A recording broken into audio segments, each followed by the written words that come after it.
It's like I say at the most right now, I have about like $2,000 in debt. 2,000 from what? Pretty much from credit cards, and just like I have one that's in collections. How many cards do you have? I only have two cards, and those I have a good standing with those, so the cards are fine. Okay. What happened with the first one? It was like the first time you got a credit card?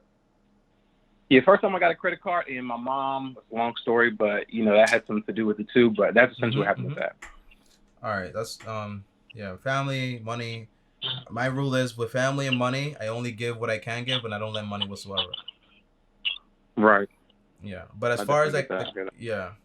The Bible says the lender is slave. I mean, the borrower is slave to the lender. And your mom borrowing money from you can change your relationship, and it can be very, very, very stressful. So I don't recommend you add that again. But overall.